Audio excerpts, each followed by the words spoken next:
नमस्कार, आप देख रहे हैं पहाड़ टीवी और मैं हूं नवल खाली। आज एक बड़ी चर्चा, एक बड़ी बहस जो है लगातार यूके ट्रिपल एससी भर्ती घोटाले को लेकर के लगातार पहाड़ टीवी बात कर रहा है। और उसके बाद अभी जो नया अपडेट आपके सामने हम लोग लेकर के आ रहे हैं कि आखिर वो कौन ओएसडी है जिसका नाम बार-बार लिया जा रहा है। आखिर वो कौन है जिसका जिसके नाम का खुलासा होना अभी बाकी है।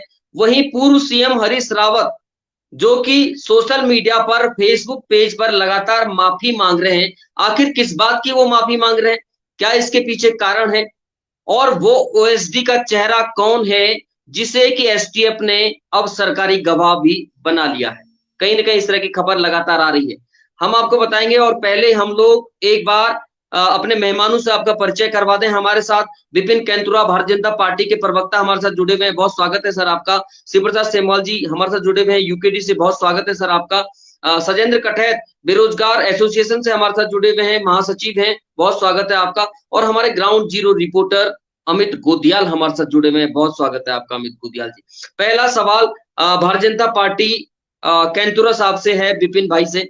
पहला सवाल ये कि वास्तव में वो ओएसडी का चेहरा कौन है जिसको लेकर के लगातार कयासबाजियों का दौर जारी है और हरीश रावत लगातार अपने फेसबुक पेज से माफी भी मांग रहे हैं, जिस पर की चर्चाओं का बाजार लगातार गर्म है। केंतुरा साहब।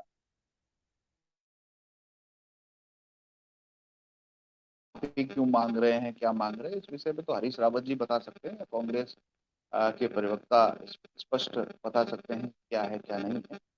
लेकिन आपने देखा होगा यूके ट्रिपल एससी जब से ये संज्ञान में आया सरकार के माननीय मुख्यमंत्री जी के पास, जब से इस चीज को लेकर के लोगों ने शिकायत की, तो मुख्यमंत्री जी ने इसमें आदेश दिए कि सीधे इसमें जांच की जाए। जांच चली, आप देख रहे होंगे 40 से ऊपर जो हैं लोग लगभग इसमें गिरफ्तार हुए हैं जेल की सलाखों के पीछे। और आ, कई लोग उस समय मैं कई चर्चाओं में जाता था तो बहुत सारे लोग कहते थे कि बड़े मगरमच्छों का क्या होगा और लोगों का क्या होगा। तो उस समय भी मैंने हमेशा यही कहा कि हमारी सरकार की जो मंशा है वो किसी भी चीज को दबाना नहीं है। देखो नवल भाई, आज से पहले भी अभी सेमाल जी बैठे हैं, वरिष्ठ पत्रकार भी हैं और यूकेडी के अब तो प्रवक्ता हैं, राजनीति करते हैं हमारे शिव प्रसाद जी। तो देखिए, मैंने अपने जीवन काल में हमेशा इतनी सरकारें देखी हैं, कभी मैंने ऐसा देखा नहीं कि बहुत सारी सरकारें जब भी कोई ऐसी चीजें आती हैं तो उसको दबाने का प्रयास करती हैं। भारतीय जनता पार्टी की सरकार ने, माननीय मुख्यमंत्री जी ने इसको दबाने का प्रयास नहीं किया, इसको इस पर जांच बिठाई। और जो दीमक हमारे उत्तराखंड के अंदर है, जो जीरो टॉलरेंस की नीति को लेकर के नवल भाई हमारी सरकार चल रही है, उस नीति को आगे बढ़ाते हुए हमने इस पर जांच बिठाई और जांच बिठा करके जितने दोषी हैं सब जेल के अंदर डाले हैं। निश्चित रूप से आगे भी जो भी चीजें होंगी, अभी ये पार्ट ऑफ इन्वेस्टिगेशन है। देखिए, जब तक नवल भाई किसी भी चीज का, किसी भी व्यक्ति का, किसी भी कौन व्यक्ति गिरफ्तार हुआ है, किससे पूछताछ हुई है, जब तक जांच एजेंसी इस पर अपना स्पष्टीकरण नहीं देती, जांच एजेंसी जब तक किसी के बारे में बताती नहीं, तो ये कयासबाजी चलती है कौन नहीं है। लेकिन जो भी इसमें इस पूरे चक्र में होगा, जो भी इस पूरे सिस्टम के अंदर होगा, जो भी जिसने भी इस प्रकार की चीजें की हैं, देखिए हमारे मुख्यमंत्री जी ने साफ कहा है कि उत्तराखंड के युवाओं के साथ, उत्तराखंड के सम्मान के साथ और उत्तराखंड के राज्य के की जो हमारा जो आइडेंटिटी है उसके साथ जिन लोगों ने इस प्रकार की चीजें की हैं उनको बख्शा नहीं जाएगा। निश्चित रूप से चाहे कोई भी हो, कितना भी बड़ा व्यक्ति हो, कितनी भी पहुंच वाला हो, कितनी भी, चाहे वो पुराने समय का हो, चाहे अभी जो चीजें चल रही हैं, इसमें तमाम चीजें आप देखेंगे, किसी को हम बख्शने वाले नहीं है। 2015 में याद दिलाऊं, जब हमारे विपक्ष में हम थे तो हमने बोला था, दरोगा भर्ती घोटाले के समय पे भी बोला था कि भाई इस पर आ, इस पर जांच करानी चाहिए। लेकिन उस समय मुख्यमंत्री, तत्कालीन मुख्यमंत्री ने उसे दबाने का प्रयास किया। तो हमारी सरकार ने इसको उठाया है, हमारी सरकार इसको लेके आई है और निश्चित रूप से ये मुख्यमंत्री जी की मजबूत इच्छा शक्ति है। मुख्यमंत्री जी की मजबूत इच्छा शक्ति है कि उन्होंने अपने राज्य के अंदर इस प्रकार की चीजें न हो, हमारे राज्य की में जो चीजें हैं, जो दीमक हैं, उनको हटाने का काम किया। निश्चित रूप से जो भी चीजें हैं अभी जांच चल रही है और चलिए, जैसे जैसे जांच चलेगी तो कोई भी बड़ा व्यक्ति हो, कोई भी व्यक्ति किसी को बख्शा नहीं। किसी को बख्शा नहीं जाएगा, ये साफ तौर पर कहना है भारतीय जनता पार्टी के जो प्रवक्ता है विपिन केंतुला का। और शिव प्रसाद सेमवाल जी, भारतीय जनता पार्टी कह रही है कि हम लोग लगातार जो है इन्वेस्टिगेशन कर रहे हैं, एक के बाद एक जो है माफिया पकड़े जा रहे हैं। फिर हो हल्ला किस बात का है? आखिर जो है जब भारतीय जनता पार्टी कह रही है कि पूरी पारदर्शिता पूर्ण तरीके से इस पूरे भर्ती घोटाले के जो माफिया हैं, नकल माफिया, वो पकड़े जा रहे हैं, फिर हो हल्ला किस बात का है? श्री प्रताप सेमवाल। देखिए, ये सारे जो सियासी गलियारों के जो राजनीतिकार हैं वो भी समझते हैं कि ये जो पूरा का पूरा खेल है, ये जांच के नाम पे पूर्व मुख्यमंत्री और वर्तमान मुख्यमंत्री की आपस की लड़ाई है और कुछ नहीं है। हमने कई बार सवाल खड़े किए कि जिस मुद्दे पे जांच होनी चाहिए, जिस मुद्दे पे कार्रवाई होनी चाहिए, वो तो सब कुछ नहीं हो रहा है। जिन भर्तियों को लेकर के घोटालों के सवाल उठे थे, खड़े हुए थे, हाकम सिंह जिसमें गिरफ्तार हुआ था, उस पे तो कोई कार्रवाई हुई नहीं ना। आपने हाकम सिंह और मूसा को तो जेल भेज के बोल दिया कि यही मास्टरमाइंड थे और यही सब कुछ थे, और कार्रवाई के नाम पे आपने जो पूर्व अध्यक्ष है उसको जेल भेज दिया। लेकिन ये बेसिकली क्या है, त्रिवेंद्र रावत वर्सेस पुष्कर सिंह धामी है। ये वर्चस्व की लड़ाई है, और आप शुरू से लेकर के अब तक के सारे उदाहरण देख लीजिए। चाहे अंकिता हत्याकांड में किस पे कार्रवाई हुई, किसको बचाया गया, पेपर लीक प्रकरण में किस पे कार्रवाई हुई, किसको बचाया गया, विधानसभा भर्ती घोटाले वाले प्रकरण पे किस पे कार्रवाई हुई और किसको बचाया गया। ये पब्लिक है और लोग अन्न खाते हैं। यहाँ एक से एक बढ़ के राजनीति की समझ रखने वाले और विश्लेषण करने वाले लोग हैं। भले ही उनका कोई संगठन नहीं है, नेटवर्क नहीं है, ट्रोल होने के डर से, अकेले पड़ जाने के डर से, मुकदमेबाजी के डर से कोई बोलता नहीं है, लेकिन इसका मतलब ये नहीं है कि कोई समझता नहीं। समझते सभी हैं कि ये आपस में इन दो दिग्गजों की लड़ाई है, क्योंकि पब्लिक बोलती है कुछ और, एक पब्लिक लगाती है आगरे की, ये लगाते हैं हमेशा गागरे की। पब्लिक ने बोला भैया ये जो मेन मास्टरमाइंड है अंकिता प्रकरण का, उसको गिरफ्तार करो, विनोद आर्य एंड पार्टी को, इसके खिलाफ वो करो सीबीआई। इन्होंने क्या किया, सीबीआई उसके खिलाफ तो नहीं करी, वो एक भूमाफिया है रिवर वैली रिजॉर्ट, वो रिवर वैली वाला, उसके खिलाफ सीबीआई जांच की संस्तुति कर दी। अरे अगर सीबीआई के पास इतना फ्री टाइम है, यार पब्लिक सड़कों पे इतने दिन से आंदोलन कर रही कि पेपर लीक की सीबीआई करा दो, अंकिता की सीबीआई करा दो, विधानसभा की सीबीआई करा दो, कोऑपरेटिव भर्ती घोटाले की सीबीआई करा दो। वहां तुम बोलते हो कि सीबीआई के पास अभी केजरीवाल से फुर्सत नहीं है, ममता बनर्जी के उससे फुर्सत नहीं है, जब वहां से फ्री होंगे तब आएंगे। और यहाँ तुम एक भूमाफिया की जांच के लिए सीबीआई को संस्तुति कर देते हो। कितना फ्री टाइम है यार सीबीआई के पास। ये किसको बरगला रहे हो? ये बेसिकली ये है कि बेटा तू चुप रहे तो हम भी चुप रहेंगे, तू बीच में बोलेगा, तू अमित शाह से हमारी शिकायत करेगा तो हम भी 2 कदम आगे बढ़ के तेरे कार्यकाल की जांच करवा देंगे। ये सब यही तो हो रहा है। और वो फ्रंट बेंचेस वालों की बात अगर आप छोड़ दें कि जो इस बात से खुश हो ले रहे हो कि हाँ जी, उनको खुश होने वाले की बात अगर हटा दे, लेकिन जो राजनीतिक समझ रखते हैं लोग, वो सीधे सीधे साफ साफ समझते हैं कि ये वर्चस्व की लड़ाई है, ये कुर्सी की लड़ाई है, भ्रष्टाचार को लेकर के कहीं कोई संजीदगी नहीं है। चलिए ठीक है, आपका कहना है श्री प्रताप सेमवाल जी का कि वर्चस्व की लड़ाई है और आपस में मुख्यमंत्री एक दूसरे को लगातार टांग खिंचाई कर रहे हैं, चाहे वो पुष्कर सिंह रावत की जो है त्रिवेंद्र सिंह रावत कर रहे हैं, पुष्कर सिंह धामी की जो है त्रिवेंद्र सिंह रावत कर रहे हैं, इस तरह का जो पूरा प्रकरण है सामने। लेकिन वास्तव में बेरोजगार युवा के मन में क्या है? बेरोजगार संगठन के महासचिव हमारे साथ जुड़े हुए हैं सजेंद्र कठैत। सजेंद्र कठैत, अभी तक की जो कार्रवाई हुई है, क्योंकि विपिन केंथुरा साहब लगातार कह रहे हैं कि सरकार जो है युवाओं के साथ हमेशा खड़ी है और सरकार ने अभी तक जो कार्रवाई की है, एक के बाद एक मास्टरमाइंड पकड़े हैं और कार्रवाई लगातार जारी है। क्या इस बात से बेरोजगार संगठन पूरी तरह से संतुष्ट है क्या? सजेंद्र कठैत जी, खाली जी नमस्कार।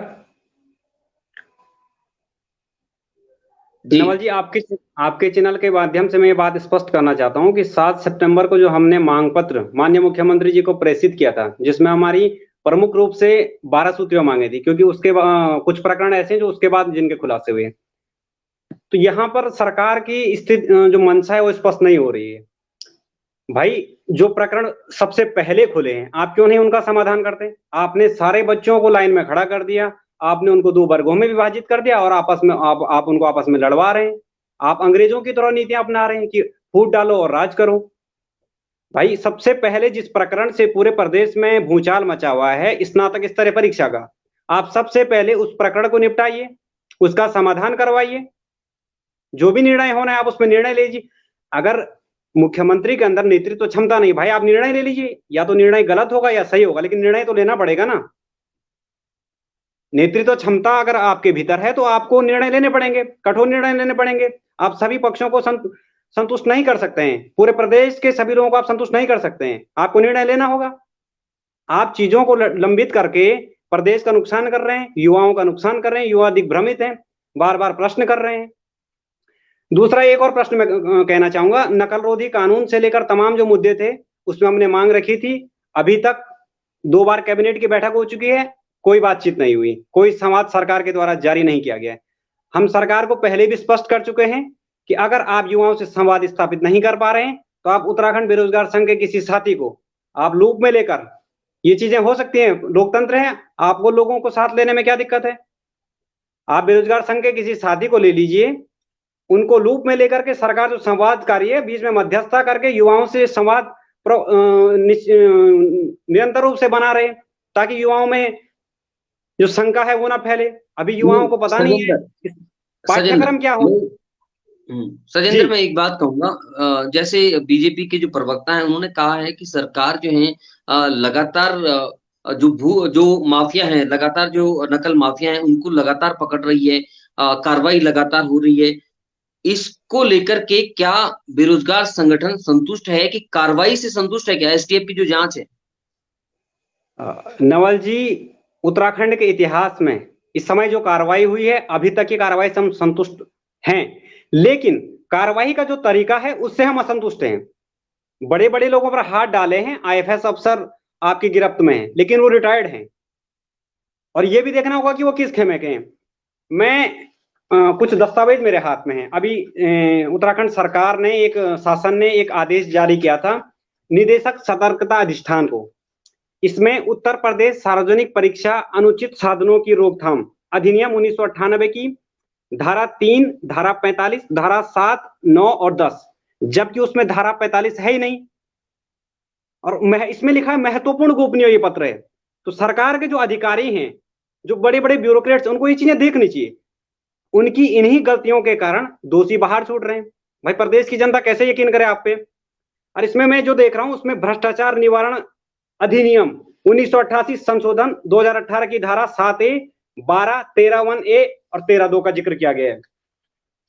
ये 2018 का संशोधन प्रारूप है मेरे पास, भ्रष्टाचार निवारण संशोधन का।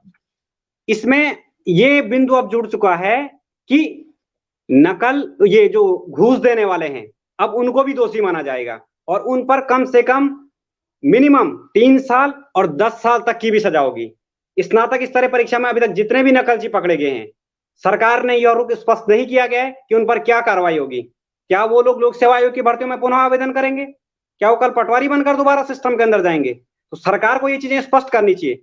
दूसरा, अभी भाजपा के प्रवक्ता साथी ने कहा कि पूर्व मुख्यमंत्री जो भी अगर कोई है दोषी है तो उन पर कार्रवाई होनी चाहिए।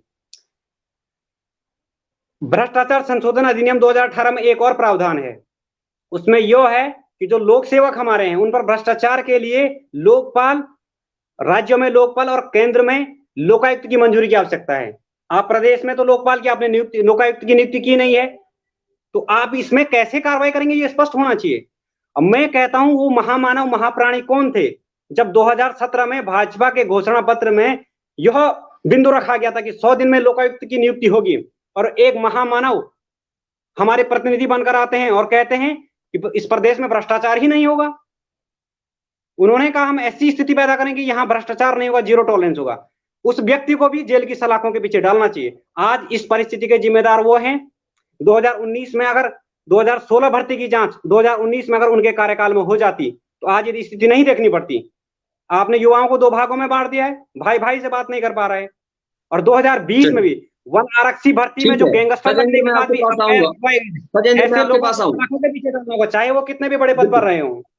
ठीक है सजेंद्र, मैं आपके पास आऊंगा, लेकिन बेरोजगार की पीड़ा है कहीं ना कहीं, क्योंकि गरीब मध्यम वर्गीय परिवारों के बच्चे जब गांव से बाहर निकलते हैं और कहीं ना कहीं कोचिंग संस्थानों में जाते हैं, उसके बाद पता चलता है कि पेपर लीक हो गए और उनके अरमानों पर कहीं ना कहीं पानी फिर जाता है। और उसके बाद क्या सारा प्रकरण होता है वो आप लोगों के सामने है। लेकिन कहीं ना कहीं जो पूर्व मुख्यमंत्री हैं उनके ऊपर भी आरोप लग रहे हैं। हमारे साथ हमारे ground zero reporter Amit Godiyal जुड़े हुए हैं। अमित गोदियाल, आखिर वो ओएसडी कौन है? पूरे दिन भर देहरादून में क्या घटनाक्रम रहा? ओएसडी को लेकर के किस तरह की चर्चाएं पूरे सियासी जो गलियारे हैं वहां पर रही? आखिर वो ओएसडी कौन है? लोग जानना चाहते हैं, उस ओएसडी का नाम जानना चाहते हैं कि आखिर पूर्व मुख्यमंत्री का ओएसडी कौन है? कौन ऐसा शख्स है जिसने नकल माफियाओं से साठ गांठ करके उत्तराखंड के युवाओं का जो भविष्य है वो दांव पर लगा दिया और लगातार इस तरह के काम करता रहा? अमित गोदियाल, क्या इनपुट है आपके पास? बिल्कुल नवल जी, जैसा आपने सवाल किया है कि ओएसडी कौन है, तो मात्र सूत्र है हमारे पास जिसके हवाले से हम ये बता सकते हैं कि ओएसडी कौन है। जैसे पूर्व मुख्यमंत्रियों की आपने बात की है, तो एक सोशल मीडिया में जो पूर्व मुख्यमंत्री हैं जो काफी एक्टिव भी रहते हैं और लगातार अपने बेटे से लेकर तमाम लोगों को हिदायत भी देते रहते हैं, तो उन्होंने एक बड़ी महत्वपूर्ण पोस्ट डाली थी। उन्होंने कहा था कि जो यूके ट्रिपल एससी को लेकर उनसे गलती हुई है उसके वो क्षमा प्रार्थी है, और उसके साथ साथ उन्होंने एक बात कही थी नवल जी, वो बड़ी पढ़ने वाली थी और बड़ी सोचनीय विषय था। उन्होंने कहा कि उनके जो सहयोगी हैं अगर उनसे पूछताछ की जाएगी तो उसमें उनके सहयोगियों से उनका निवेदन है कि वो पूछताछ में एसटीएफ या जो भी जांच कर रही है उसका वो बिल्कुल कॉपरेट उनसे करेंगे। तो नवल जी देखिए, ये बड़ा स्पष्ट हो चुका है कि सहयोगियों से पूछताछ, तो सीधे सीधे तौर पर ये स्पष्ट होता है कि पूर्व मुख्यमंत्री के कौन सहयोगी रहे होंगे। ये अपने आप में बड़ी बात है, ये अपने आप में बड़े सवाल है, ये क्लियर करता है। ये खुद पूर्व मुख्यमंत्री ने अपनी वॉल पे लिखा हुआ है, और ये तो आप तमाम लोग, शिव प्रताप सेमवाल जी है, सजेंद्र कठेत जी है, विपिन जी है, ये पढ़ सकते हैं। पर एक बड़ा सवाल नवल जी, विपिन जी ने जैसे कहा कि जीरो टॉलरेंस, तो ये जीरो टॉलरेंस आज का विषय नहीं है, आज से 5 साल पूर्व भी जीरो टॉलरेंस थी। और जीरो टॉलरेंस में ये सबसे बड़ी बात है कि बहुत देर कर दी हुजूर आते आते, कि अगर जांच ही में जीरो टॉलरेंस की भाजपा की सरकार चल रही थी तो आखिर इतने साल क्यों लगे। और बेरोजगार संघ का इसमें मैं बहुत बड़ा एक रोल मानता हूं। सजेंद्र कठेत, बॉबी पवार जैसे युवा हैं जिन्होंने इस मुद्दे को आगे बढ़ाया, और आज कहीं ना कहीं जांच हो रही है। नहीं तो जो इससे पूर्व में मुख्यमंत्री दो रहे उन्होंने तो लोकायुक्त के लिए मनाही कही, जैसे बहुत अच्छी बात इन्होंने कही। लोकपाल के लिए जो 100 दिन की बात कहते हैं, उन्होंने कहा कि भ्रष्टाचार इस प्रदेश में है ही नहीं। और सबसे बड़ी बात नवल जी, जिस तरीके से जीरो टॉलरेंस की बातें हो रही है, और शिव प्रताप सेमवाल जी की मैं बातों से बिल्कुल जायज ये बात कहता हूं और बिल्कुल सटीक बात शिव प्रताप सेमवाल जी ने कही है, ये दो नेताओं की लड़ाई है।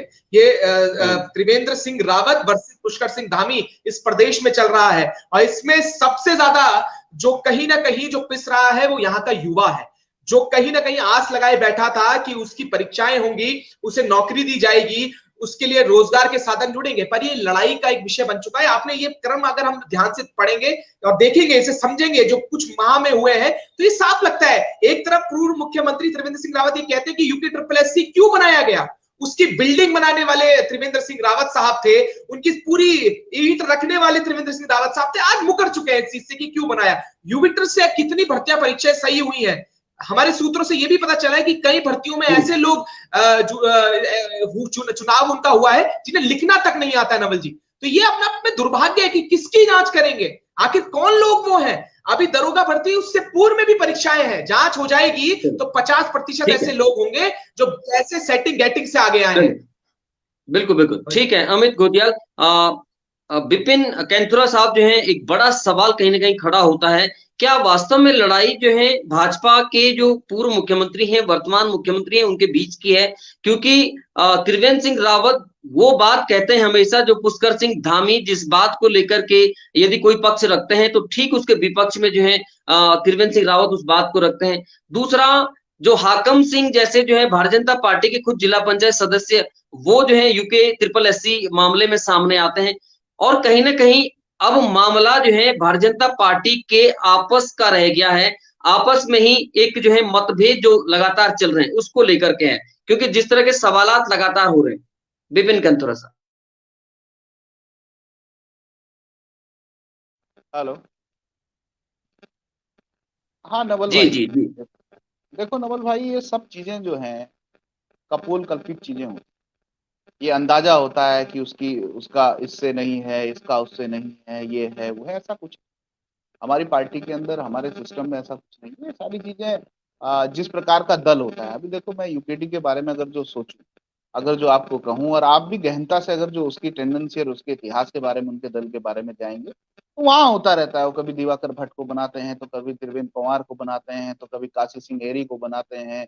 तमाम चीजें वहाँ चलती रहती हैं, रोज रोज कुछ, कभी अध्यक्ष कोई बन जाता है, कभी अध्यक्ष कोई बन जाता है, कई दो दिवाकर भट्ट यूकेडी हो जाती है, एक तरफ काशी सिंह एरी यूकेडी हो जाती है, विपिनदा रहे नहीं त्रिपाठी जी, कभी वो यूकेडी हो जाती है। तो जिस दल का सिस्टम जैसे होता है, तो उस जैसे बोलते हैं ना, हमारे पहाड़ में एक कहावत है कि जैसे खाना वैसे बुद्धि का हो जाना। तो निश्चित रूप से ये सारी चीजें यही है, ऐसा कुछ नहीं है। और देखो, मैंने कहा ना, मैंने तो स्टार्टिंग में ही कहा कि भाई देखो, मैंने मेरी उम्र जो है, जितनी उम्र है, और फिर मैं पेशे से वकील हूँ, और बहुत सारे हमने देखे, बहुत सारे सिस्टम हमने देखी हैं, बहुत सरकारें हमने देखी हैं, बहुत सरकारों की रीडिंग हमने देखी है। हमने कभी देखा नहीं, अभी देखो युवा हमारे युवा बेरोजगार संघ के हमारे युवा हैं, उन्होंने कहा कि सेटिस्फाई हैं, और जो जांच है वो निश्चित रूप से बेहतरी की ओर चल रही है। उत्तराखंड देखिए, मैंने तो आज तक देखा कि पिछली जो सरकारें थी वो आयोग बना देती थी, जांच आयोग बना दिया, किसी जज को उसका अध्यक्ष बना दिया, और वो बहुत चलती रहती थी, जांचें कभी सार्वजनिक हुई नहीं। देखो नवल भाई, जैसे अभी आपने देखा होगा, हमारी सरकार में जब पिछली सरकार थी, त्रिवेंद्र जी मुख्यमंत्री थे, तब फॉरेस्ट पेपर लीक का मामला आया था। उस पर हमने उसमें जांच करी, दोषियों को पर मुकदमे दर्ज किए, उस पर हमने उसको सार्वजनिक भी किया। तो ये इच्छा शक्ति होती है। हमने पहले की सरकारें देखी हैं, वो सरकारें लेकिन केवल केंद्र जांच के नाम साहब, पर। आप कह रहे हैं कि हमने सार्वजनिक किया। हमने थाईलैंड से सीधे हाकम सिंह को जोड़ा, वो तो साफ इनकार कर गया इस बात को लेकर के कि मेरा नाम कहीं भी, मैं नामजद नहीं था इस पूरे मामले में, वन आरक्षी भर्ती परीक्षा में। और उसके बाद जो है वो वास्तव में छूट भी गया, और आप ही की सरकार का समय है।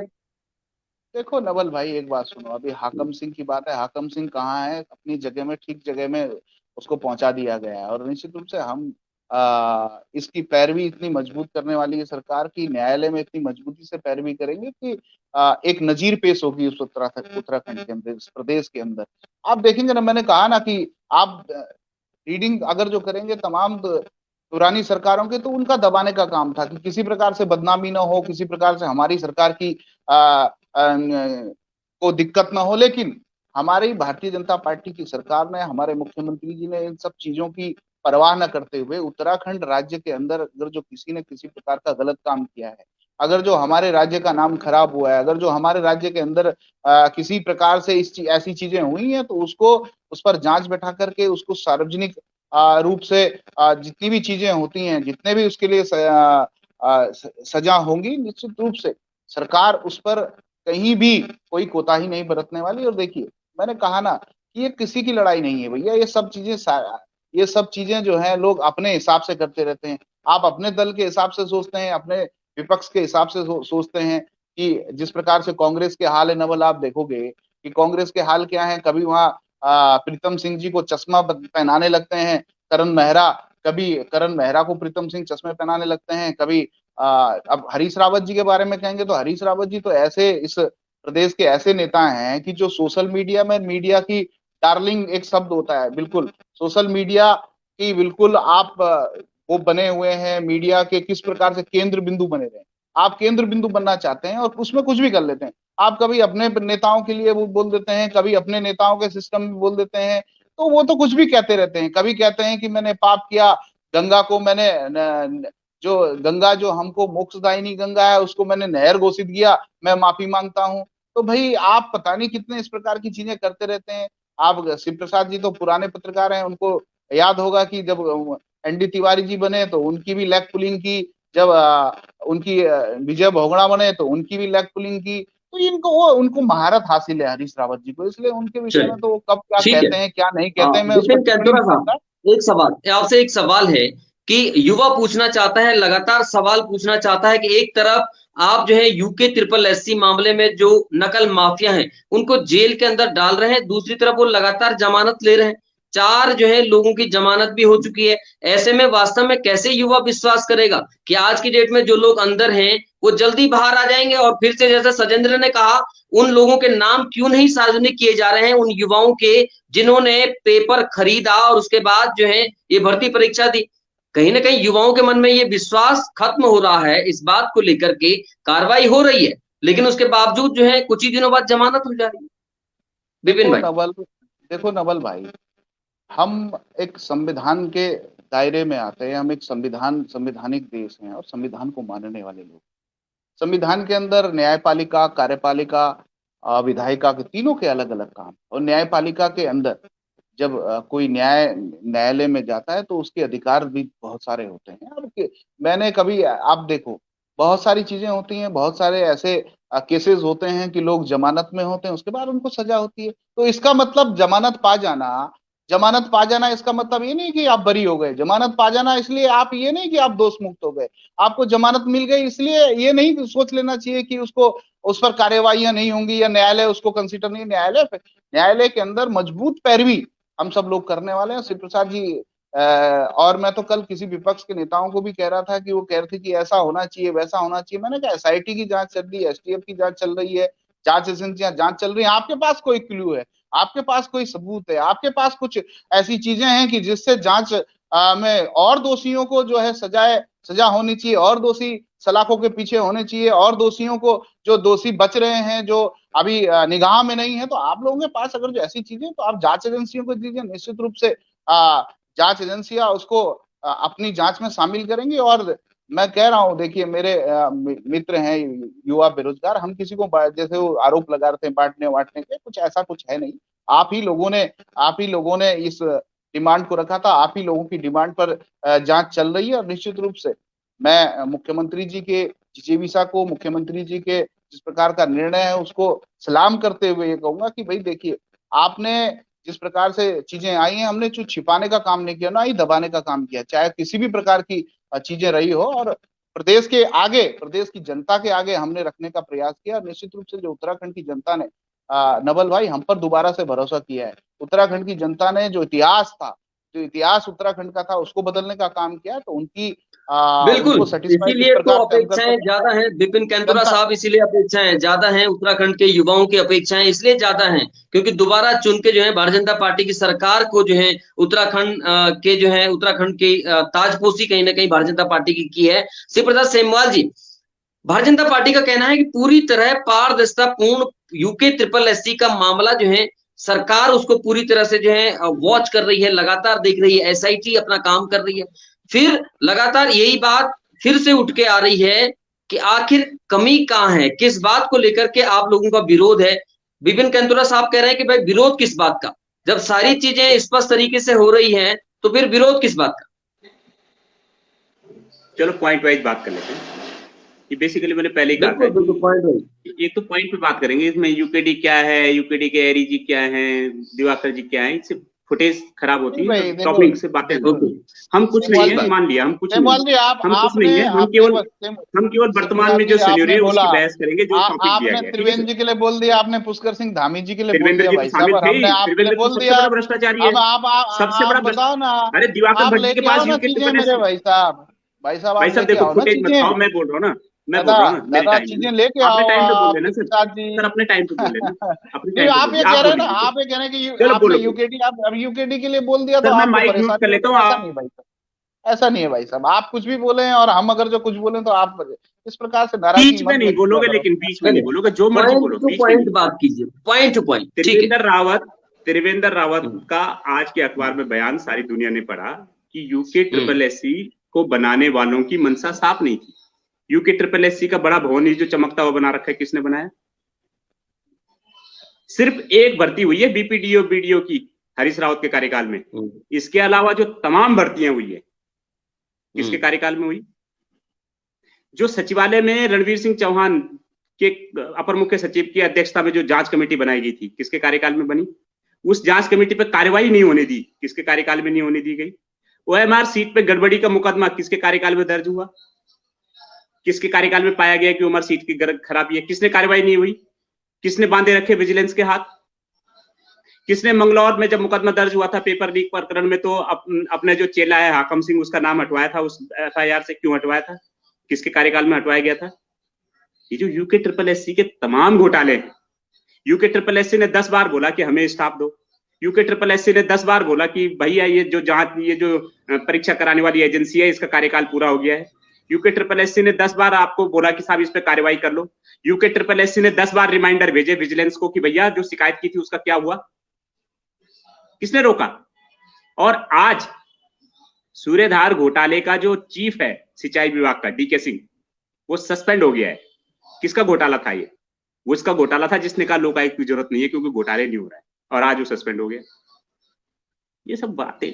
और त्रिवेंद्र का नाम मैंने लूं, मतलब मैं दिवाकर भट्ट का नाम लूं कि UK triple SC Diwakar Bhatt ने और एरी ने बनाई, यूके ट्रिपल एससी की परीक्षाएं दिवाकर भट्ट ने और एरी ने कराई, इसलिए उन दोनों को जेल भेज दो, है ना? ये बोलूं मैं? अरे सर, जो शामिल है इसलिए नाम आ रहा है, कोई दिमाग में नहीं है हमारे कि नाम आ रहा है। फैक्ट है, फिगर्स हैं, इसलिए आ रहा है। बहुत सारे फिगर्स हैं, बहुत सारे फैक्ट्स हैं, एविडेंस है बहुत सारे, एक नहीं है।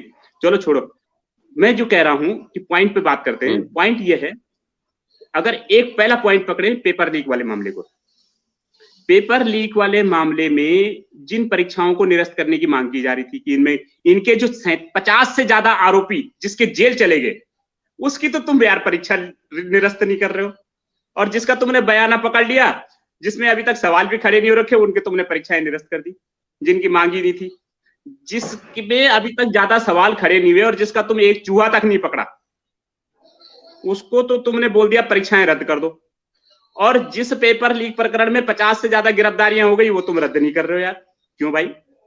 किसका बयाना पकड़ रखा है? तो सवाल तो उठेंगे ना कि तुम, इसका मतलब तुम्हारा निगाहें कहीं और है, निशाना कहीं और है। नहीं तो तुम सबसे पहले वही पेपर रद्द करते जिसमें 50 से ज्यादा आरोपी। Number 1 paper leak. सर मैं 2 पॉइंट और रहेंगे, सवाल क्यों? 2 पॉइंट और है। पेपर लीक के प्रकरण पे तो ये मामला है। दूसरा प्रकरण करते हैं ये अंकिता भंडारी हत्याकांड को लेके। तुमने क्या किया, इसका टारगेट बहुत छोटा कर दिया।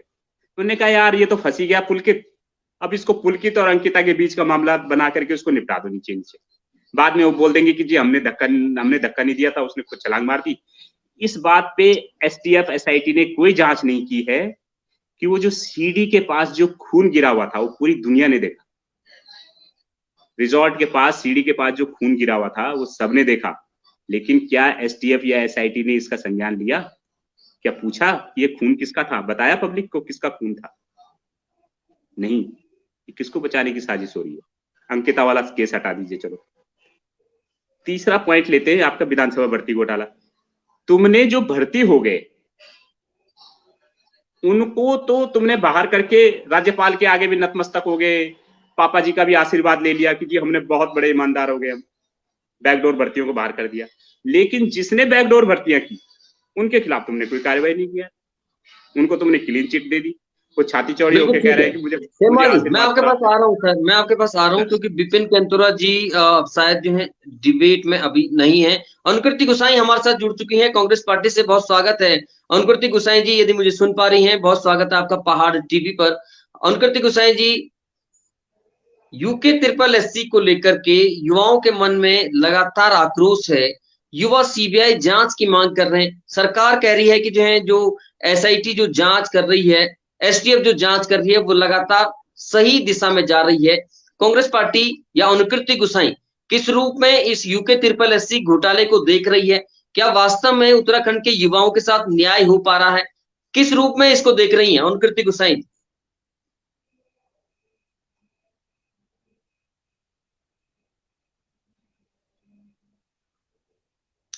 आवाज नहीं आ पा रही आपकी, 1 मिनट है जी।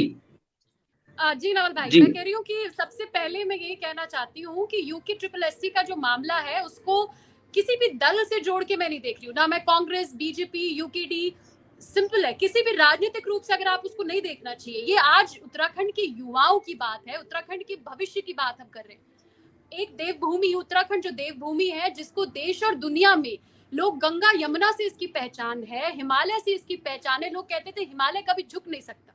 एक ऐसा प्रदेश जिस प्रदेश की पहचान गंगा से, हिमालय से, ऋषिकेश, हरिद्वार से होती हो, आज आप सोचिए कि कितना बड़ा दुर्भाग्य कि आज उत्तराखंड को पूरे देश के अंदर लोग सबसे ज्यादा भ्रष्ट राज्य के रूप में देख रहे हैं।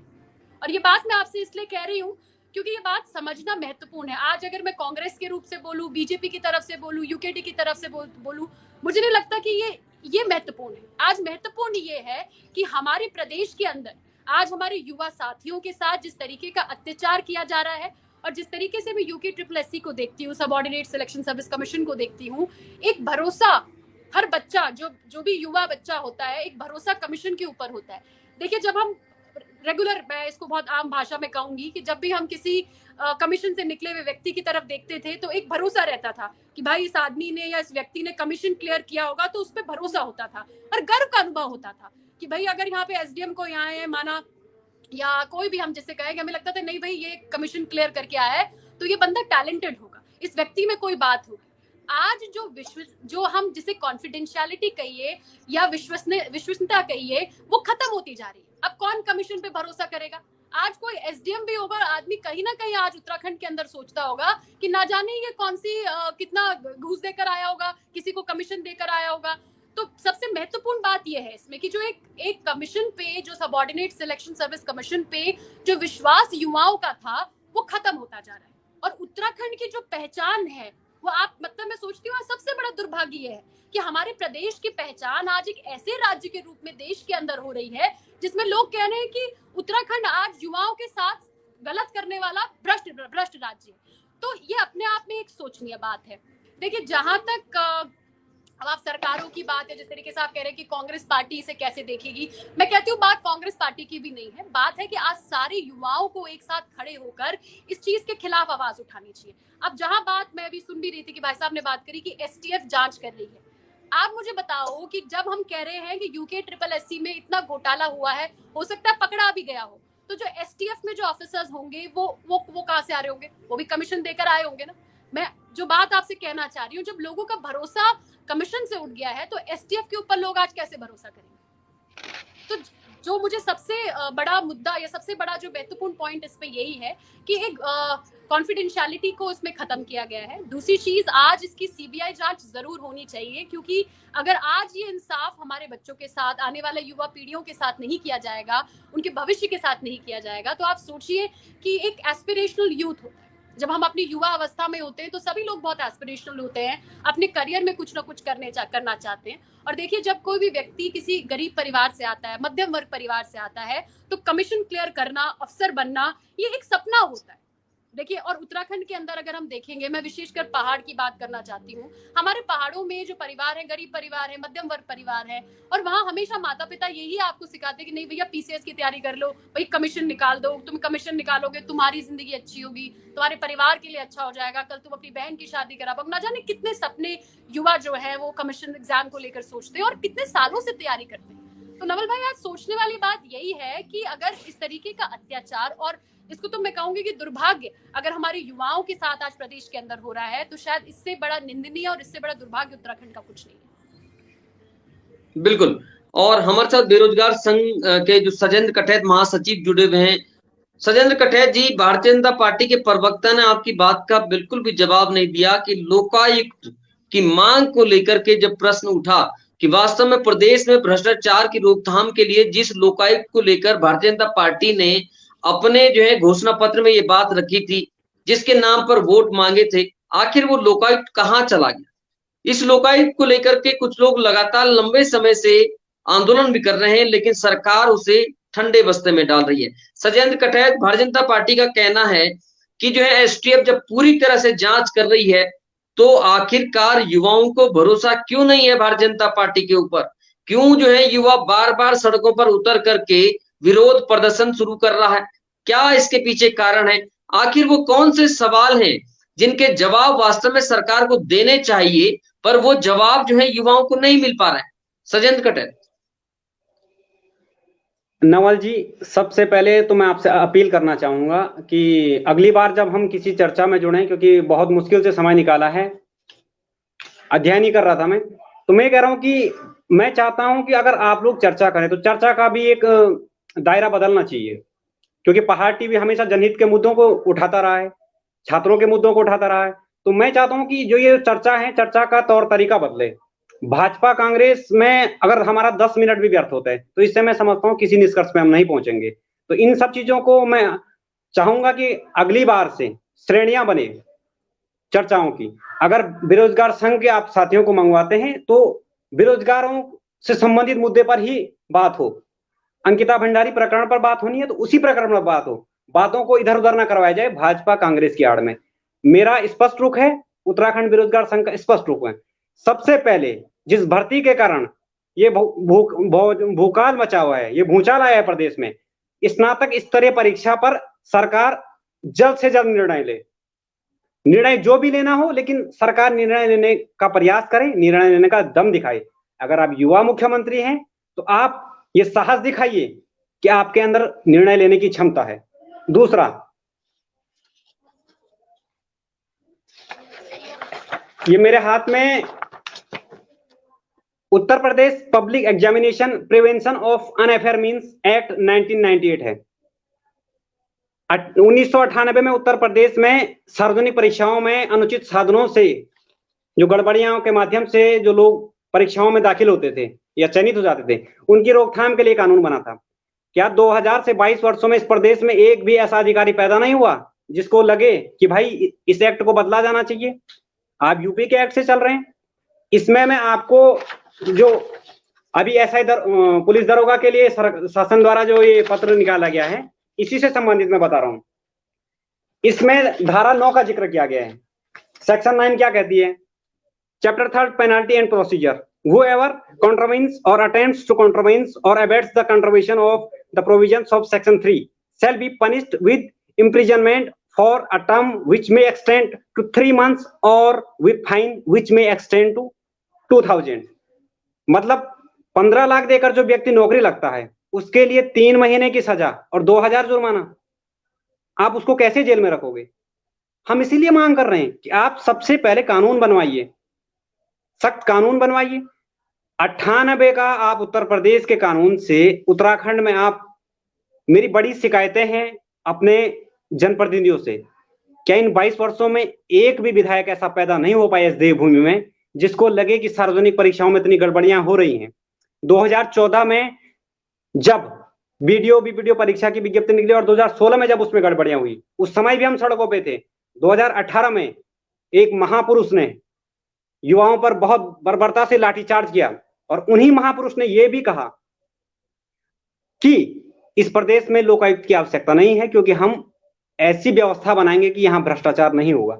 अगर उस कार्यकाल में इन सब का समाधान हो चुका होता 2016 के दोषियों को, जिसमें स्पष्ट रूप से था, चंडीगढ़ में जो फॉरेंसिक जांच हुई थी उसमें स्पष्ट रूप से ये उल्लेख हो गया था कि भाई ओएमआर में गड़बड़ियां हुई हैं।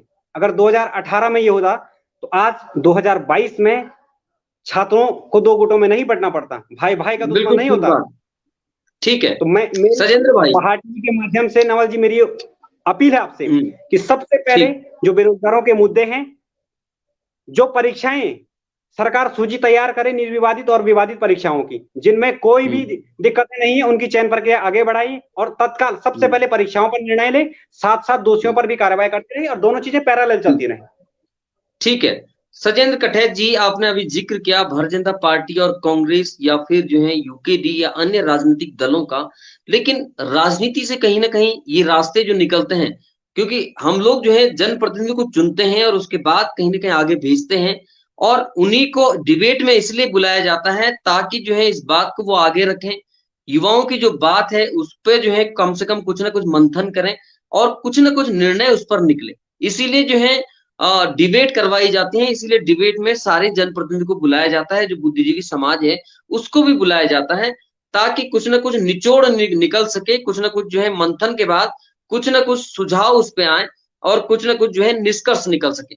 अमित गोदियाल, इस बात पे कहीं ना कहीं चर्चा खत्म नहीं हुई कि आखिर वो ओएसडी कौन था। इस बात का जवाब जो है पिछली बार आपसे जब पूछा, आखिर वास्तव में पूरे जो सियासी गलियारे हैं वहां पर किस तरह की चर्चा है, लोग क्या कह रहे हैं, आप क्योंकि जो है जनता के बीच में लगातार हैं, जनप्रतिनिधियों के बीच में लगातार हैं, आप जो है ब्यूरोक्रेट्स के बीच में लगातार हैं, किस तरह की चर्चा है, आखिर वो ओएसडी कौन है पूर्व मुख्यमंत्री का जिसको अब जो है सरकारी गवाह बनाया जा रहा है और कहीं ना कहीं नकल माफियाओं के साथ मिलकर जमकर उसने भ्रष्टाचार किया है? कौन है वो ओएसडी, लोग जानना चाहते हैं।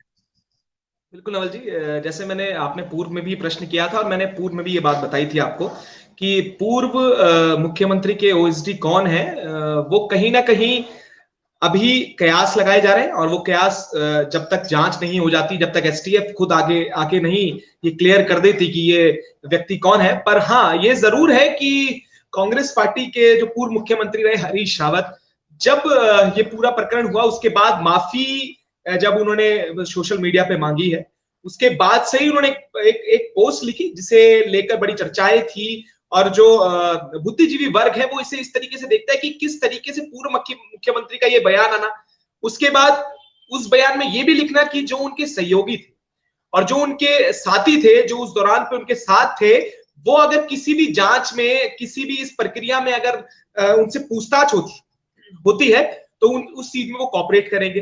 तो ये जो जितने लिंक कहीं ना कहीं नवल जी ये सामने आते हैं, ये बताते हैं कि कहीं ना कहीं जो ओएसडी की बात हो रही है, तो वो लिंक, वो तार जो है हरीश रावत साहब से मिलते हैं। 2016 के प्रकरण में जाएंगे तो ये भर्ती भी उस समय, उस दौरान की होती है जिस समय ओएमआर शीट से छेड़छाड़ की गई।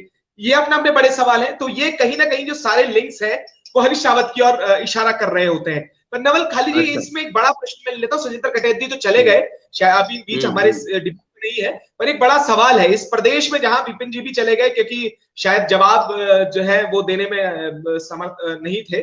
एक सवाल था इस प्रदेश में जहां पर सहकारिता घोटाले की जांच हो रही थी, उसकी रिपोर्ट आज तक नहीं आ पाई, जिसे हफ्ते भर में आ जाना था, जिसे 3 महीने, 4 महीने, 6 महीने से लटका दिया गया।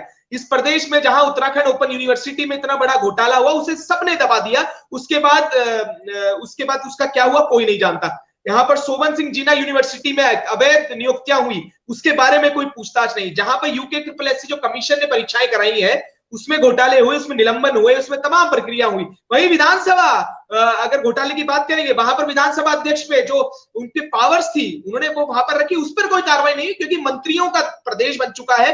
मंत्री आराम से अपनी कुर्सियों पर जमे हुए हैं। चाहे हम किसी की भी बात करें तो ये अपना बड़ा सवाल है कि युवा जाएगा कहां? विधानसभा में उसका हक नहीं है, उसका यूओयू में हक नहीं है, उसका सहकारिता में हक नहीं है, तो युवा जाए तो जाए कहां? ये अपना बड़ा सवाल है। ठीक है अमित गुदियाल, ठीक है।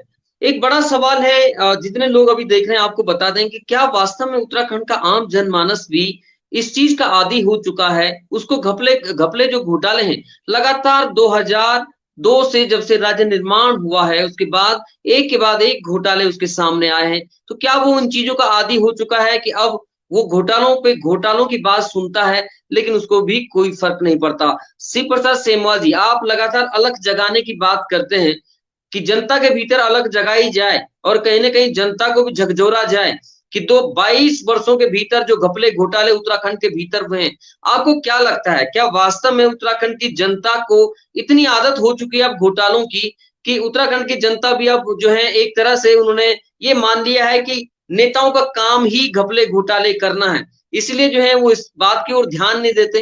क्या सारी चीजें हैं, एक किस रूप में आप इसको देखते हैं? ये अपने आप में बड़ी बात है कि उत्तराखंड जैसे, जिसको देवभूमि के नाम से जाना जाता है, वहां पर इतना बड़ा भ्रष्टाचार हो रहा है, युवाओं के साथ लगातार छलावा हो रहा है, उसके बावजूद भी जो है जनता के बीच जो है कुछ खास सुगबुगाहट नहीं दिखाई देती। शिव प्रसाद सेमवाल, दरअसल अब एक्चुअल में हकीकत यही है कि भ्रष्टाचार की बातें, और ये जनता इसके विरोध में खड़ी नहीं होती कभी भी।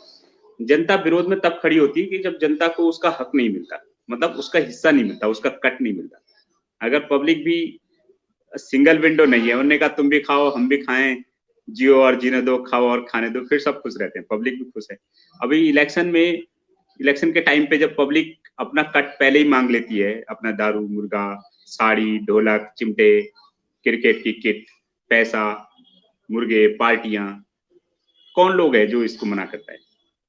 किस आदमी ने अपने घर पे आया हुआ क्वार्टर लौटाया होगा कि हाँ जी कांग्रेस वालों तो क्वार्टर मुझे नहीं चाहिए, रख लेता है। फिर भाजपा वाला आता है, उसका भी रख लेता है। फिर कोई दूसरी पार्टी वाला जिसके दम है देने की, निर्दलीय वगैरह, तो उसका भी रख लेता है। उन्होंने कहा जो आ रहा है लपेट लो। कौन लोग हैं जो इनकी मीटिंग्स में जाते हैं, छाते मिल रहे हैं तो छाते ले लिए, उसके लिए दौड़ धूप हो जाती है, प्रेशर कुकर मिल रहा है तो प्रेशर कुकर ले लिए, एक दो और झपट लिए। तो जब पब्लिक अपना कट पहले ही ले लेगी, अपना हिस्सा पहले ही ले लेगी और गिनती ही वहां से शुरू करेगी। उन्होंने कहा भाई कांग्रेस ने दे दिया, भाजपा ने दे दिया, तीसरे ने दे दिया, निर्दलीय ने दे दिया, किसने नहीं दिया, वो फर्स्ट सेकंड थर्ड की जीतने हारने की काउंटिंग ही वहीं से शुरू करती है कि इन चारों में से जिन्होंने दे दिया कट, इनमें से कौन ठीक है, वहां से कनेक्शन शुरू करती है कि इनमें से कौन ज्यादा ठीक है, कौन हमारे उल्टे सीधे काम कर सकता है। मतलब ये लगा लो कि पब्लिक तो पत्रकारों को भी नहीं छोड़ती। कितने फोन आप ही लोगों को आते होंगे कि मेरे बेटे का एडमिशन करा दो, मेरा सिलेंडर खत्म हो गया है, मेरी जमीन पे कब्जा हो गया है, मेरा लाना हो गया है। जब तुम्हें पता है कि पत्रकार की चलती है, मतलब पत्रकार को लोग पूछते हैं तो पत्रकार को पब्लिक जो है अपने लपेटे में ले लेती है, ये कितने मेरे काम कर ले उल्टे सीधे। तो नेता तो विधायक बनने के बाद तो पब्लिक उसकी 10 चीजें होती है। पब्लिक आप ये लगा लो एक गांव का ग्राम प्रधान है, वो कितना ही सज्जन हो, उन्होंने कहा यार इसने तो समाज सेवा करनी है, इसने तो काम करनी है, ये तो ठीक है भला आदमी, ये कहाँ जा रहा है, ये तो काम आ ही जाएगा, ये मना थोड़ा ना करेगा। आदमी वो चाहिए जो थाने चौकी से छुड़वा ले, आदमी वो चाहिए तो 10 गलत काम कर ले आदमी के कहने पे। तो ऐसे लोगों को जिताती है पब्लिक और ऐसे लोग जीतते हैं। आप ये लगाओ कि 56 घोटालों से लेकर के और जितने कांग्रेस के और भाजपा के टाइम पे जितने भी घोटाले हुए, जिन जिन विधायकों पे और नेताओं पे ये घोटालों के आरोप लगे वो कब हारे। जो जितना बड़ा भ्रष्ट होता है पब्लिक को उससे उतनी उम्मीदें होती है कि हाँ यार ये कुछ काम कर सकता है, अच्छा इसने भर्ती घोटाला कराया तो मतलब भर्ती करा सकता है, अच्छा इसने ये काम कराया उन्होंने कहा अच्छा ये कर सकता है, ठेके दिला सकता है, ये कर सकता है वो कर। तो पब्लिक जब चाहती ही भ्रष्ट लोगों को है और अपना कट पहले ले लेते हैं, उन्होंने कहा भैया ना मैं तो नहीं आऊंगा मीटिंग में, मुझे क्या मिल रहा है और मुझे नहीं मिल रहा है तो मेरा क्या है, मुझे मेरा हिस्सा नहीं है तो मुझे क्या है, मुझे क्या मतलब। तो जब पब्लिक का ऐसा है और पब्लिक करप्शन को ही बेसिक वो मतलब जो पॉइंट मान लेगी कि हाँ जी यहाँ से आप क्वालिफाई करते हैं अगर आप हमारा हिस्सा पहले दे देते हैं, अगर नहीं देते हैं उन्होंने कहा यार बेकार है, इसके तो मीटिंग में भी नहीं जाना, इसकी तो बात भी नहीं सुननी। तो जब पब्लिक का ये रुझान रहेगा तो पब्लिक ये हमेशा भूल जाती है कि जो कंबलें पब्लिक के ऊपर डाली जा रही हैं वो कंबलें उसी पब्लिक रूपी भेड़ की ऊन से उनको मूंड के ही बनाई गई। जो भी नेता लोग आपसे वसूलेंगे, जो आदमी 10 करोड़ रुपए आपके चुनाव में, जिस व्यक्ति से आप 10 करोड़ रुपए खर्च करवा दोगे चुनाव में, उन्होंने कहा दारू भी ला, मुर्गा भी ला, पार्टी भी कर, ये भी कर और वो भी करो और 10 उल्टे सीधे काम करो, उसके 10 करोड़ रुपए लग गए। अब आप ये बताओ 10 करोड़ रुपए का मतलब 2 करोड़ रुपए per month per year, 2 crore रुपए पर ईयर यानी 12 महीने में 2 करोड़ रुपए उसे वापस लेने हैं। अगर लगाए पैसे, पहले तो वो प्रॉफिट लेगा दुगना, 5 साल में दुगना ही होता है, फिर उसे अगले चुनाव के लिए भी बचाना पड़ेगा 10-15 करोड़ रुपए और। तो मतलब अगर आप मिनिमम जो उसने लगाया अगर वो भी वापस ले लो तो 2 करोड़ रुपए जो पर ईयर वो अपना पैसा वापस लेगा, वो तुम्हारी सेवा क्यों करेगा भाई, समाज सेवा क्यों करेगा, वो पब्लिक के काम क्यों करेगा, आप ही सोचो। चलिए ठीक है, पहले खर्च करवा लिया। ठीक है। शिव प्रसाद सेमवाल जी, आपका भी अनुभव कहता है, आप भी चुनाव लड़ चुके हैं, हमारे साथ अनुकृति गुसाई है, वो भी चुनाव लड़ चुकी हैं। अनुकृति गुसाई जी, क्या वास्तव में मुद्दों पर वोट नहीं पड़ रहे हैं? क्या किस तरह का अनुभव रहा है? क्योंकि युवा आज अपने आप को कहीं ना कहीं ठगा हुआ महसूस कर रहा है।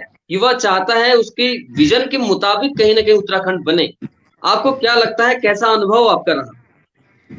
देखिए, मैं शिव प्रसाद जी की कुछ चीज़ों से सच में अग्री करूंगी, बहुत स्वाभाविक और सही बात। वो कुछ चीज़ें बिल्कुल ठीक भी कह रहे हैं और कुछ चीज़ें जो मैं डिसअग्री करूंगी वो भी I talk. But I think हाँ ये बात सही है कि मेरा अनुभव, क्योंकि अभी आप मतलब चुनाव लड़ने में शायद सबसे नया रहा होगा, क्योंकि 2022 में बहुत जल्दी बहुत शॉर्ट पीरियड में इलेक्शन मैंने लड़ा। लेकिन हाँ ये बात मैंने ज़रूर देखी कि इस बार का जो इलेक्शन था, और मैंने पहले भी पावर टीवी में इस बात को कहा है कि जो 2022 का चुनाव उत्तराखंड के अंदर हुआ, वो उत्तराखंड के ना ही वो राज्य के मुद्दों पे हुआ, ना ही वो क्षेत्र मुद्दों पे हुआ, ना ही आज जो लोग आज भी अगर देखिए, मैं अगर लैंसडाउन विधानसभा के परिप्रेक्ष्य में बिल्कुल उदाहरण के साथ ही बात बताती हूँ। जब लैंसडाउन में चुनाव हो रहा था तब भी वहाँ लोगों की दिक्कतें थी कि वहाँ सड़कें बेहद खराब थी, वहाँ अस्पताल नहीं थे और बहुत सी ऐसी चीजें, वहाँ विद्यालयों की स्थिति बहुत खराब है, डॉक्टर्स तो खैर आपको वहाँ कहीं दूर दूर तक नहीं मिलेंगे। और इन मुद्दों को लेकर लोग बहुत बेहद परेशान थे और इन बातों पे, इन सारी चीजों पे मुझे लगता भी था कि वाकई कुछ परिवर्तन हमारे लैंसडाउन विधानसभा में होना चाहिए। लेकिन जिस दौरान चुनाव हो रहे थे मैंने वाकई महसूस किया कि ये सारे मुद्दे गायब। अगर किसी चीज की बात की जा रही है तो धर्म की बात की जा रही है। वहां के जो विधायक हैं वो अपने भाषण में कह रहे हैं कि ये गढ़वाली में कह रहे हैं कि ये चुनाव जो है ये बिजली पानी सड़क का चुनाव नहीं है, ये मूलभूत समस्याओं का चुनाव नहीं है, ये धर्म का चुनाव है। अगर आज हमें कुछ बचाना है तो हमें धर्म को बचाना है। और आज से एक हफ्ते पहले अगर आप सभी लोगों ने सुना होगा, जो बस दुर्घटना लैंसडाउन के अंदर हुई है, बीरोखाल में हुई है, उसका कारण भी वही रहा है। वहाँ सड़कें बेहद खराब हैं और जो रेस्क्यू टीम वहाँ पहुंची, जब तक लोगों को निकाल के वो कोटद्वार अस्पताल तक पहुंचाते तब तक बेहद देरी हो गई थी। अगर रिखणीखाल में अस्पताल होता, बीरोखाल में अस्पताल में डॉक्टर होता तो हम बहुत सारी जानें थी जो हम बचा सकते थे। तो मैं कह रही हूँ मुद्दे तो आज भी वही के वही है, लेकिन जब चुनाव का दौरान मुझे जो एहसास हुआ, ये सारी चीजें गायब हो जाती है और ये सारी चीजें गायब हुई हैं इस बार। वहां के जो क्षेत्र विधायक है या कहिए, मैं तो आपसे कह रही हूँ प्रदेश के अंदर भी अगर किसी व्यक्ति ने, मुझे आप एक आदमी बता देना जिस विधायक ने अपने नाम पे वोट मांगा हो भारतीय जनता पार्टी में, किसी ने नहीं मांगा। माननीय मुख्यमंत्री जी को आप देख लीजिए, हर कोई व्यक्ति अगर केंद्र की योजनाएं गिना के तुम राज्य का चुनाव करोगे तो ये स्थितियां तो बननी है, ऐसा ही होने वाला। जिस तरीके से आज आप देख रहे हो, भाई साहब भी कह रहे थे कि कैसे हमारा ये, चाहे आपके ये यूके ट्रिपल एससी का मामला हो, अंकिता हत्याकांड हो, या हम कहें कि जो भर्ती घोटाला है जिसके बारे में हम बात कर रहे हैं, या विधानसभा घोटाला हो, ये सारी चीजें होना बहुत स्वाभाविक सी बात है। क्योंकि मैं तो जिस समय चुनाव लड़ भी रही थी तो देखिए मेरे लिए पहला एक्सपीरियंस था, मेरा पहला चुनाव का अनुभव था, लेकिन उन चुनाव के अनुभव से भी मुझे लगता था कि मैं कुछ करना चाहती हूँ उत्तराखंड के अंदर। अगर मुझे मौका मिलता है, मैं लैंसडाउन के अंदर ये सारी चीजें बदलना चाहती हूँ। एटलीस्ट देखिए, जब मैं लैंसडाउन के अंदर जाती भी थी या उत्तराखंड के अंदर जब भी मैंने भ्रमण किया, तो मेरी कोशिश रहती, जब मैं नए बच्चों से मिलती हूँ, युवा बच्चों से जब मैं मिलती थी, तो उनकी महत्वाकांक्षाओं को देख के मुझे लगता था कि कहीं ना कहीं इन बच्चों के साथ अन्याय हो रहा है, चाहे वो टेलीकॉम को लेकर हो, कम्युनिकेशन को लेकर हो। आप देखेंगे कई बहुत सारी ऐसी जगह है जहाँ आज भी नेटवर्क नहीं आते। हम कहाँ बात कर रहे हैं डिजिटल भारत की, आप लैंसडाउन विधानसभा के अंदर जाइए, आपको हजारों ऐसे गांव मिलेंगे जिनके अंदर नेटवर्क नहीं है। हम बात कर रहे हैं वर्क फ्रॉम होम की, हम बात कर रहे हैं इन्वेस्टर समिट की, हम जो बातें करते हैं वो धरातल में कहीं नहीं है। तो मेरी कोशिश ये थी कि अगर मुझे मौका मिलता तो शायद मैं इन चीजों पे काम करती। लेकिन देखिए, मैं सोचती हूँ कि कहीं ना कहीं आज जब ये सारी चीजें उत्तराखंड के अंदर हो रही हैं, तो बहुत सारे लोग हैं, बहुत सारी जनता है, मुझे उम्मीद है कि शायद इस बार वो क्षेत्र मुद्दों पे या राज्य के मुद्दों पे, चीजों पे सोच समझकर, देखिए मतदान करना तो जनता का काम है। अगर हम सही समझ के, सोच समझ के मतदान करेंगे तो तभी हमें अच्छी सरकार मिलेगी। अच्छी सरकार मिलेगी तो शायद तभी अच्छे काम होंगे। ये बिल्कुल कंप्लीटली डिपेंडेंट होता है। बिल्कुल ठीक है अनुकृति गोसाई जी। सजेंद्र कठेत जी, दरअसल आपका जो कहना है, लगातार आपके सवाल है कि आखिर क्यों जो है सिर्फ यूके ट्रिपल एससी की बजाय जो हम लोग बातचीत कर रहे हैं, कि मुद्दों पे हम लोग बातचीत कर रहे हैं, कि वास्तव में क्षेत्रीय मुद्दे क्यों नहीं उठ पाते। और आज इसी वजह से जो लोग चुन के जाते हैं वो कहीं ना कहीं फैसला लेने में, जैसे यूके ट्रिपल एससी के मामले में भी है, फैसला लेने में देरी हो रही है, तमाम तरह के सवालात जो है आपके मन में है। ये चर्चाएं इसलिए भी जरूरी है ताकि इनके माध्यम से भी कुछ न कुछ निष्कर्ष निकल सके कि वास्तव में उत्तराखंड की जो जनता है वो किन मुद्दों पर वोट करती है। क्या वास्तव में उत्तराखंड की जनता गरीब मध्यम वर्ग के परिवारों के जो बच्चे हैं, 8 साल तक उनके साथ लगातार छलावा होता रहा। यूके ट्रिपल एससी जब से बना है तब से लेकर के आज तक छलावा होता रहा। गांव में उसकी माँ दूध बेचती रही, घी बेचती रही और अपने बेटे को देहरादून हल्द्वानी में पढ़ाती रही।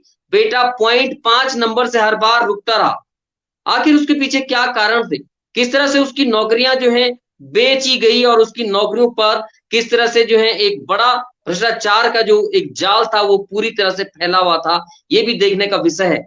आज इसी जन क्रांति की आवश्यकता है, पूरे उत्तराखंड के गांव-गांव तक इस बात को पहुंचाने की आवश्यकता है कि वास्तव में उत्तराखंड में कितना बड़ा माफिया राज इन नकल माफियाओं का चल रहा था। सजेंद्र कठैत, अंतिम टिप्पणियां लेंगे और उसके बाद कार्यक्रम समापन की ओर चलेंगे। बेरोजगार महासंघ अब आगे क्या रणनीति बना रहा है, किस तरह की रणनीति बना रहा है, क्योंकि आपकी बात का तो जवाब ही नहीं मिल पा रहा है। जो लोग जो है वास्तव में इस नकल गिरोह में शामिल थे, जिन्होंने पैसे दिए थे, उनके नाम तो उजागर ही नहीं हो पा रहे हैं। अब क्या रणनीति आपके पास है, क्या करेंगे? आंदोलन के सिवाय क्या कुछ और रास्ता है क्या? देखिए नवल जी, सरकार पर हमने जो भरोसा किया था, अब तक कार्रवाई को लेकर हम मान सकते हैं अभी तक की कार्रवाई उत्तराखंड के पिछले इतिहास को देखकर और पिछले पूर्व मुख्यमंत्रियों का जो रवैया रहा है उस हिसाब से कार्रवाई संतोषजनक है। पुलिस प्रशासन द्वारा भी IFS स्तर के अधिकारियों पर कार्रवाई हुई है, तो ये आज तक के इतिहास में काबिले तारीफ है। अभी मैं देख रहा हूं हमारे कई युवा साथी लगभग 15-20 दिनों से अनशन पर बैठे हुए हैं। गांधी पार्क से सरकार ने उनको उठा के फेंक दिया। सिंचाई मंत्री चुनाव से पहले घोषणा करते हैं 228 पदों के लिए, और अब उनको गांधी पार्क से जबरन उठाकर यहाँ पुलिस मैदान जिस तरीके से जबरदस्ती की गई युवाओं के साथ, वो लगातार आमरण अनशन पे हैं। कल ही मैं देख रहा था वो हमारे एक युवा साथी एम्बुलेंस में उनका स्वास्थ्य इतना बिगड़ चुका है कि उनको अस्पताल में भर्ती किया गया है। और सिंचाई मंत्री सतपाल महाराज जी कह रहे हैं कि चुनाव में हम पर दबाव था और इसलिए हमने घोषणा कर दी। तो ये मतलब कैसे इतने अनुभवी नेता, इतने केंद्र में आप मंत्री रह चुके हैं और इतने मतलब इतनी अपरिपक्व आप बातें कर रहे हैं। आपने मखौल बना दिया युवाओं का, क्योंकि घमंड है आपको कि सत्ता हमारी है। घमंड नहीं, और ये अहंकार मैं बता रहा दबाव हूँ, है युवा सजेंद्र इसी कटैत, अहंकार को, सजेंद्र युवा कटैत, सरकार के इस दबाव है उनके अहंकार को ऊपर, ध्वस्त कर देगा। सजेंद्र कटैत दबाव है उनके ऊपर। उन्होंने जब खुद स्वीकार किया, आप कह रहे हैं कि दबाव है उनके ऊपर, तो कहीं ना कहीं पार्टी का दबाव है। और दूसरी बड़ी बात आपको कह दें कि उत्तराखंड के भीतर अब आउटसोर्सिंग के माध्यम से एक सरल रास्ता सरकार ने अख्तियार कर लिया है, क्योंकि यदि परमानेंट नौकरी सरकार देती है तो कहीं ना कहीं 50,000 से ऊपर की सैलरी जो थर्ड क्लास, जो तीसरे तृतीय श्रेणी का भी जो कर्मचारी है उसको देनी पड़ेगी, और आउटसोर्सिंग के माध्यम से 15-20 हजार रुपए में आसानी से काम चल जाएगा। ये नया तरीका सरकार ने ढूंढ लिया है, इसीलिए सिंचाई विभाग में भी ये सारी प्रक्रिया चल रही है। सजन, नवल जी, ये तो सरासर चोर दरवाजे से भर्तियां करवाने की प्रक्रिया है। विधानसभा में आप 1-1 लाख रुपए का वेतन कैसे दे रहे थे? अगर विधानसभा में सरकारी पैसों का दुरुपयोग करके वेतन दिया गया है, तो जो पूर्व विधानसभा अध्यक्ष हैं और जो वित्त मंत्री थे हैं, उन पर कार्रवाई होनी चाहिए। आपने सरकारी धन का दुरुपयोग किया है। अगर जिन लोगों को नौकरी से बर्खास्त किया गया है विधानसभा में, अगर वो दोषी हैं, तो जिसने उनको वेतन दिलवाए, जिस वित्त मंत्री ने, और जो पूर्व विधानसभा अध्यक्ष प्रेमचंद अग्रवाल हैं, वो भी तो भ्रष्टाचार के दोषी हैं। आप क्यों नहीं भ्रष्टाचार पर उन पर कार्रवाई कर रही हैं? उनसे संपत्ति वसूली जाए और जो ये युवा हैं इनको वेतन दिया जाए। देखिए, सवाल वेतन का नहीं है, सवाल नियत का है। अगर सरकार की नियत स्पष्ट हो तो वित्त कभी आड़े नहीं आ सकता है। पिछले 4-5 वर्षों से मैं भी सिस्टम को पढ़ रहा हूं, तो मैं नहीं समझता हूं कि वित्त की इतनी समस्या है। सवाल नियत का है, नीति नहीं है आपके पास। आप देख रहे हैं 1998 से 2022 आ गया और आप 1998 का कानून लेकर चल रहे हैं। 2,000 रुपए जुर्माने में आप क्या कार्रवाई करेंगे? 500 करोड़ रुपए की इन माफियाओं की प्रॉपर्टी है, आप जब्त करिए। 500 करोड़ में तो हजारों युवाओं को सालों भर सरकारी सेवा में। आप अच्छे अधिकारियों को रखिए, वो जब सिस्टम के अंदर ही करप्ट लोग चलेंगे तो समय की थोड़ा रेवेन्यू कमी है, कैसे जनरेट होगा? समय की भी लगातार कमी है, और आपकी बात को भी यहीं पे कहीं ना कहीं हमें रुकना पड़ेगा। श्री प्रताप सिंह जी, अंतिम टिप्पणी आपकी चाहूंगा कि क्या अब यूके SSS में क्या होने जा रहा है? क्या, क्योंकि जो है जो नियमावली है उसके हिसाब से तो जल्दी सबको जमानत मिल जाएगी, और फिर युवाओं के साथ क्या कुछ होने जा रहा है?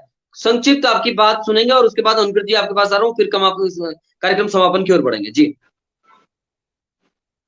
आपके चैनल के माध्यम से एक बड़ी बात कह रहा हूं।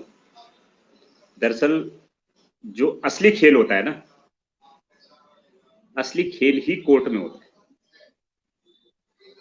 जितने बड़े मामले हैं, अगर वो कहीं सेटल हुए हैं तो वो कोर्ट में होते हैं।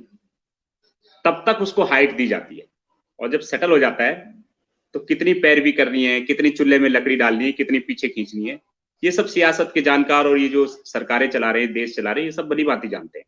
कितनी पैरवी करनी है, कितना ग्रिल करना है, और असली ग्रिल तो कोर्ट में होता है। उन्होंने कहा, आजा बेटा, एक बयान पे जेल चला जाएगा, एक बयान पे बाहर आ जाएगा, बता क्या करना है तेरा। तो ये जो सियासत का खेल है, ये मैं फिर बता रहा हूँ, ये सियासत का असली खेल है।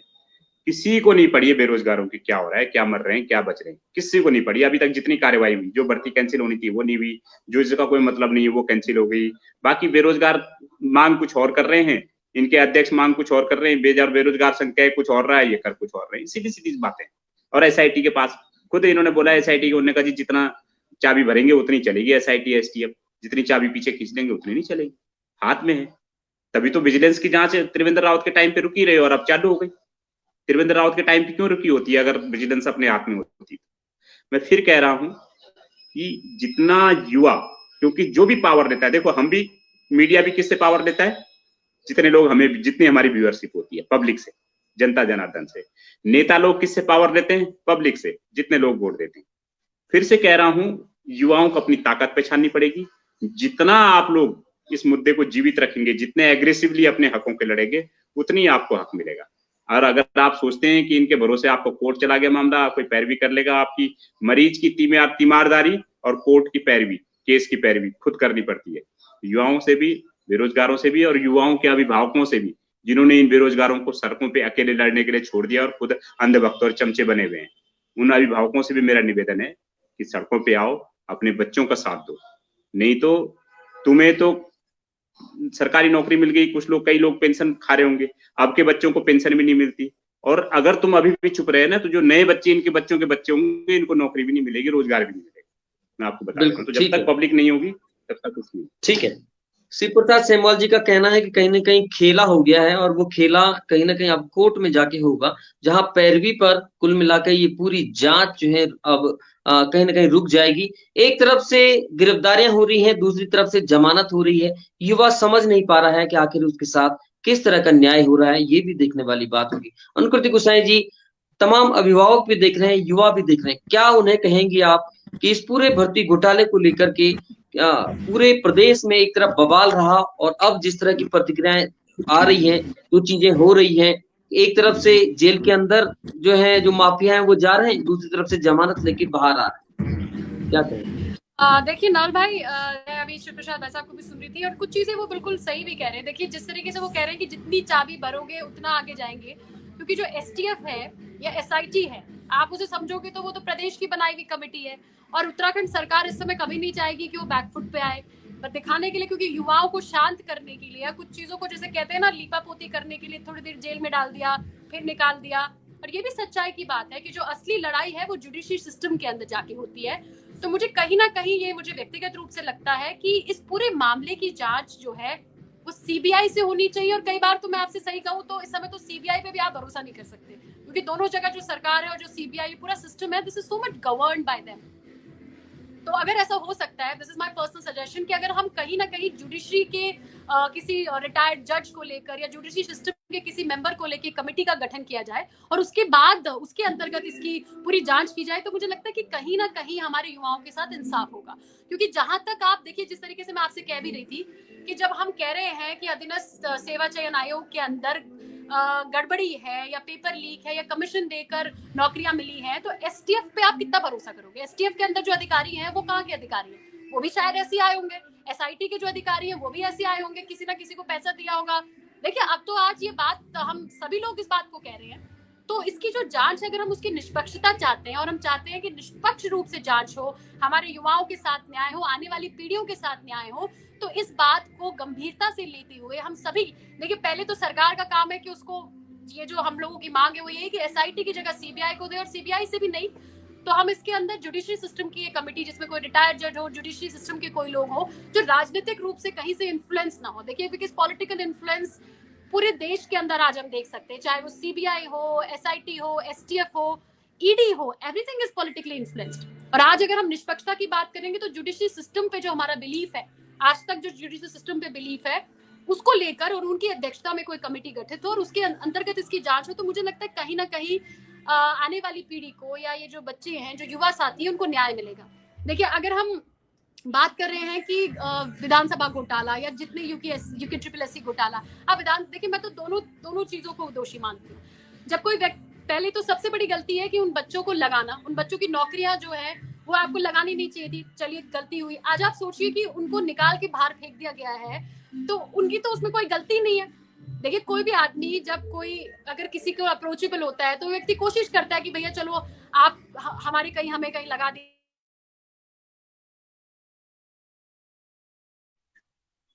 कहीं ना कहीं संपर्क हमारा आप जी हाँ जी मैं कहना चाह रही हूँ कि जिस तरीके से हम सोचते हैं कि गलती करे कोई और भुगते उसे कोई और, अब जिन युवाओं को वहां से निकाल के बाहर फेंक दिया गया। आज आप सोचो कि उन बच्चों की किस्तें कहीं लगी होंगी, किसी की शादी हो गई होगी, बहुत सारी चीजें होती हैं। आज वो बच्चे सड़क पे आगे कि नहीं आगे, गलती तो उनकी नहीं है, गलती तो लगाने वाले की है। तो सजा जो है, सजा सिर्फ उन युवाओं, उन बेरोजगारों को क्यों?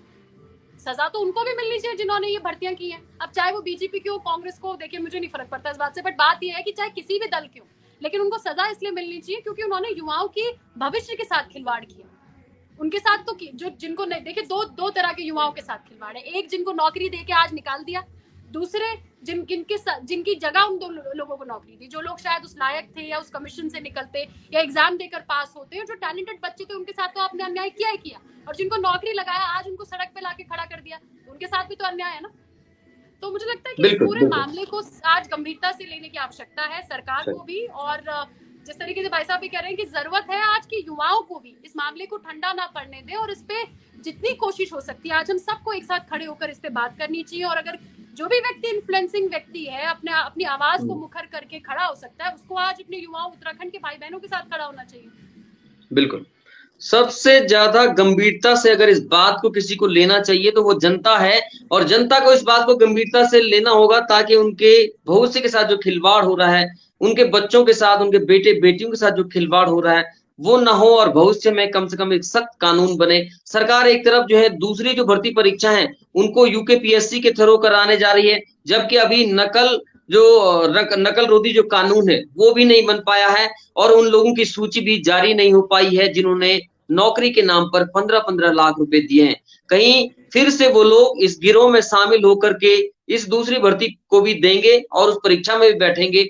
इसको युवा चाहता है, कहीं ना कहीं इसके लिए सरकार कुछ ना कुछ जो है इसके लिए नियम निकाले, कम से कम जो है एक नकल रोधी कानून बनाए ताकि जो है युवाओं के साथ न्याय हो सके। शिवप्रसाद सेमवाल जी, बहुत बहुत शुक्रिया आपका। अनुकृति गोसाई जी, आपका भी बहुत बहुत शुक्रिया पहाड़ टीवी की इस डिबेट में जुड़ने के लिए।